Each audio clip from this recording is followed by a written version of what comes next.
बिस्मिल्लाहिर्रहमानिर्रहीम। Active passive में हमने जो पहले सेशन किया था उसमें हमने ये सीखा था कि एक्टिव पैसिव किन सिचुएशंस में यूज होते हैं, जहां पे इंस्ट्रक्शंस हों, गाइडलाइंस हों, लॉज हों। आज हम दो सवालों के जवाब देंगे और एक्चुअली हमारा एक्टिव पैसिव खत्म हो जाएगा। वन, एक्टिव पैसिव के पैटर्न्स क्या हैं, और नंबर टू, मेजर डिफरेंस क्या है जब हम एक्टिव यूज करते हैं और पैसिव यूज करते हैं। फर्ज कर हम लिखने बैठते हैं कोई रिपोर्ट या कोई राइटिंग या कोई पैराग्राफ, तो किस सिचुएशन में या बोलने में इवन कब हम एक्टिव यूज करेंगे और कब पैसिव यूज करेंगे, उसका उसमें मेजर यूजेज का डिफरेंस क्या है। सो पहले तो देखते हैं कि पैटर्न्स, ये आपको पहले पता है 12 टेंस जो हमने पढ़े हुए हैं। I teach him, I am teaching him, I have taught him, I have been teaching him. मैं पढ़ाता हूं, मैं पढ़ा रहा हूं, मैं पढ़ा चुका हूं, मैं पढ़ाता रहा हूं, for since some time, right. I teach him, अब ये हिम जो है ना ऑब्जेक्ट, ये पहले आ जाएगा कि वो मेरे से पढ़ाया जाता है। He is taught by me, ठीक। I am teaching him, he is being taught by me. I have taught him, तो he has been taught by me, ठीक हो गया। लेकिन इसका कोई नहीं होता, मतलब I have been teaching him तो I have been being taught, तो वो तो एक अजीबोगरीब सा बन जाता है, तो इसका होता ही नहीं है, ठीक है ना। ये जो परफेक्ट कंटिन्यूअस है इसका नहीं होता, परफेक्ट कंटिन्यूअस इसका भी नहीं होता, परफेक्ट कंटिन्यूअस इसका भी नहीं होता। तो ये तो makes your life simple. I read this book, past हो गया, तो दिस बुक वॉज रेड, इधर था is taught, was read by him. He was reading this book was being read by him.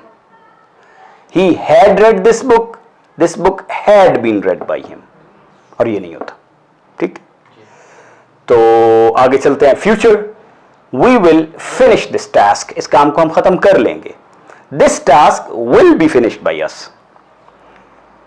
We will be finishing, तो this task will be being finish तो नहीं होता ना, लिहाजा इस केस में ये भी एग्जिस्ट नहीं करता, ठीक है। तो you are left with only two. We will have finished this task will have been finished by us, ठीक। तो ये जो होते हैं एक्टिव में, ये तो हो गए 12, लेकिन पैसिव में कितने रह गए? 8, ठीक है ना। 1 2 3 4 खत्म हो गए। तो एक तो ये पता होना चाहिए कि अगर ये आ जाए और पैसिव लिखें तो ये नहीं कि आप लिखना शुरू कर दें, यू मस्ट नो कि नहीं एग्जिस्ट करता, राइट।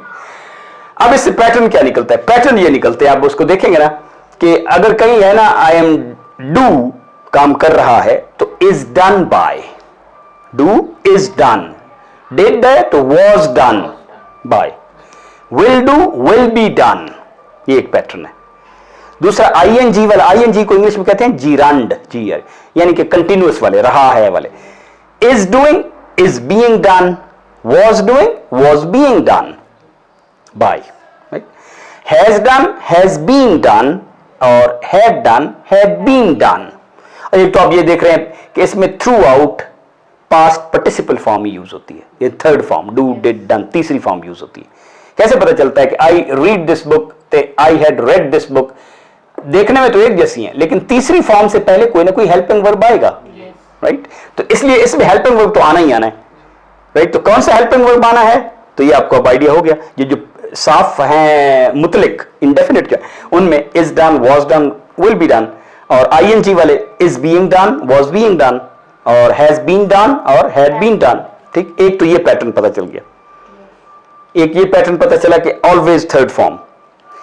तीसरा पैटर्न हमें पता ही है कि वो तो इसमें भी एग्जिस्ट करता है ना, कि अब हिम एज ए मफऊल आए तो ही नहीं आता ना, आई टीच ही तो नहीं होता ना, आई टीच हिम, ठीक है ना।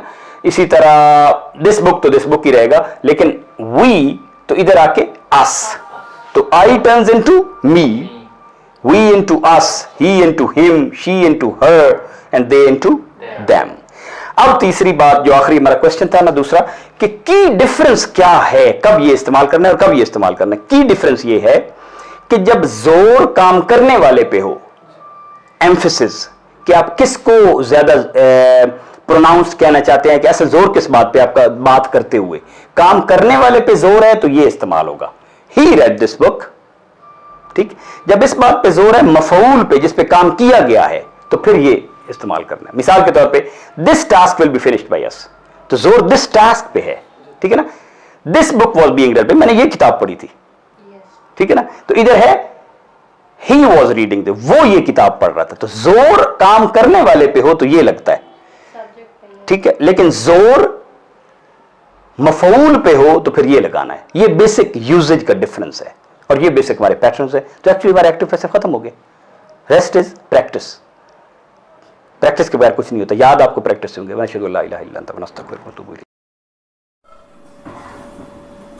हाँ जी, इस पैटर्न में एक बात ये है कि हम is done by, was done bye, will be done by use करते हैं। इसमें लैंग्वेज में कभी कभी एक्सेप्शंस आ जाती हैं। मिसाल के तौर पे आई नो हिम, तो बस उस पैटर्न में तो होना चाहिए he is known by me, लेकिन इसका पैसिव फॉर्म ये नहीं है, he is known by, he is known to me. तो this is rare exceptions, right. Otherwise by ही लगेगा, this task was done by me.